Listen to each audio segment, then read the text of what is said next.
अस्सलाम वालेकुम dear viewers.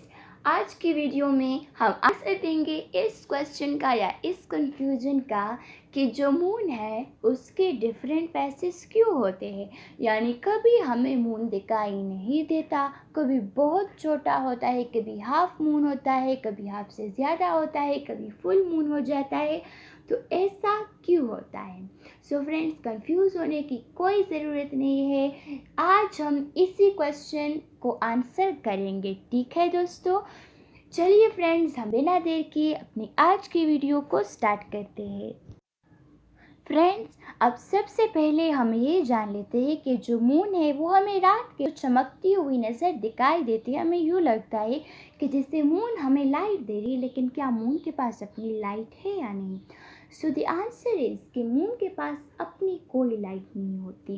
दिन के वक्त अगर हम देखें तो हमारी प्लैनेट अर्थ को सन ही रोशनी देता है, सन ही उसको लाइट फराहम करता है। लेकिन रात के वक्त जब सूरज गुरूब हो जाता है, यानी हमारी प्लैनेट का जो साइड सूरज के दूसरी तरफ हो जाता है, तो हमें या वहाँ पे सूरज की रोशनी नहीं पड़ती। ठीक है, तो जो मून है उस तक तो लाइट की रोशनी आती है, तो मून से ही लाइट रिफ्लेक्ट होती है, वही सूरज की लाइट, और वो हमारी प्लेनेट अर्थ पे आती है। तो हमें यूँ लगता है कि जैसे ये मून जो है ये इसके पास अपनी लाइट है, बट एक्चुअली मून के पास अपनी कोई लाइट नहीं होती। ठीक है फ्रेंड्स। ओके दोस्तों, अब हम जानते हैं कि मून के हमें डिफरेंट फेसेस क्यों नज़र आते हैं। क्या मून के पास कोई मैजिकल पावर है? सो जी नहीं दोस्तों, मून के पास अपनी कोई मैजिकल पावर नहीं होती। ये एक्चुअली सन की लाइट पे डिपेंड करता है, जिसकी वजह से हमें मून के डिफरेंट फेसेस नज़र आते हैं। अब चलिए इस पिक्चर की मदद से हम समझ लेते हैं मून के डिफरेंट फेसेस को। तो सबसे पहले ये जो आपको नज़र आ रही है जो न्यू लिखा है, इस वाली को हम न्यू मून कहते हैं। यानी जब अर्थ पे हमें बिल्कुल मून नज़र ही नहीं आती तो वो होता है न्यू मून। अब न्यू मून में होता क्या है? न्यू मून में ये होता है कि जब मून अर्थ और सन के बीच में आ जाता है, यानी अर्थ है और सन है। हम जानते हैं कि अर्थ सन के गिर्द रिवॉल्वमेंट करता है और मून हमारी अर्थ के गिर्द रिवॉल्वमेंट करती है।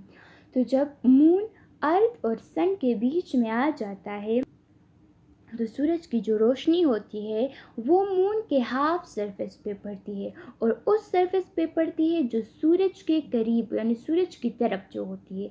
और अर्थ की तरफ जो सरफेस होती है मून की, तो उस पे कोई लाइट नहीं पड़ती। अब जाहिर सी बात है, जो सरफेस सन की तरफ से उसी पे लाइट पड़ रही है, तो वो किस तरह की तरफ रिफ्लेक्ट होगी? वो रिफ्लेक्ट भी सूरज की तरफ ही होगी, यानी अर्थ की तरफ कोई लाइट रिफ्लेक्ट नहीं होगी, जिसकी वजह से जो मून होता है वो हमें नज़र नहीं आता और हम कहते हैं कि इट इज़ न्यू मून। अब न्यू मून के बाद आता है वैक्सिंग क्रेसेंट। वैक्सिंग का मतलब है इंक्रीज इन साइज, यानी जब मून थोड़ा सा आगे जाता है अपनी रिवॉल्वमेंट में, तो यानी अब इसकी जिस सरफेस पे लाइट पड़ रही है, तो उसमें से कुछ लाइट, यानी इसकी ज़्यादा सरफेस पे तो लाइट नहीं पड़ रही, इसकी कम सरफेस पे लाइट पड़ती है। यानी जितना मून हमें नज़र दिखाई देता है उसी मून पे लाइट पड़ती है। वैक्सिंग क्रेसेंट में ये जितनी मून हमें दिखाई दे रही है जो ब्राइट सी है, इसी पे लाइट पड़ रही है और यही लाइट अर्थ पे रिफ्लेक्ट हो रही है। बाकी इसकी सरफेस पे कोई लाइट नहीं पड़ रही। तो जिस सरफेस पे लाइट पड़ रही है वही लाइट अर्थ पे रिफ्लेक्ट हो रही है, और ये हाफ से भी कम है। तो इस फेस ऑफ मून को हम कहते हैं वैक्सिंग क्रेसेंट।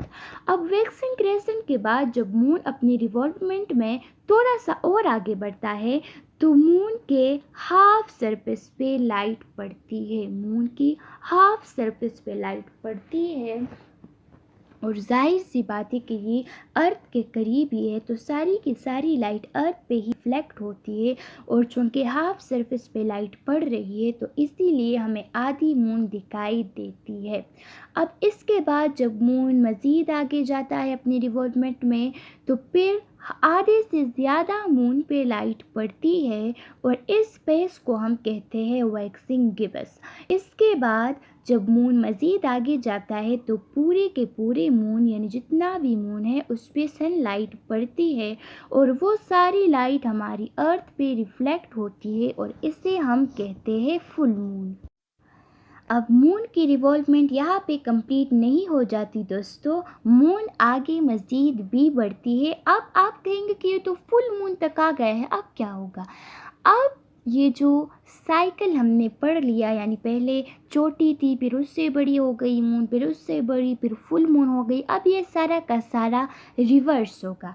अब जब मून आगे आएगा तो ये फिर से कम हो जाएगा, यानी आधे से ज़्यादा होगा लेकिन फुल मून से कम हो जाएगा और इसको हम कहते हैं वेनिंग क्रेसेंट। ठीक है, वेनिंग क्रेसेंट यानी वेनिंग कहते हैं डिक्रीज इन साइज को। अब जब मून मज़ीद आगे आता है तो फिर मून की हाफ सरफेस पे लाइट पड़ती है और वो हाफ लाइट जो है तो वो अर्थ पे रिफ्लेक्ट होती है और इसे हम कहते हैं थर्ड क्वार्टर। इसके बाद आता है वेनिंग क्रेसेंट, फिर से वही आता है, यानी कम मून पे, मून की हाफ से भी कम सरफेस पे लाइट पड़ती है और वो सारी लाइट रिफ्लेक्ट होती है हमारी अर्थ पे और इसे हम कहते हैं वेनिंग क्रेसेंट। वो दूसरा वैक्सिंग क्रेसेंट था, ये वेनिंग क्रेसेंट है।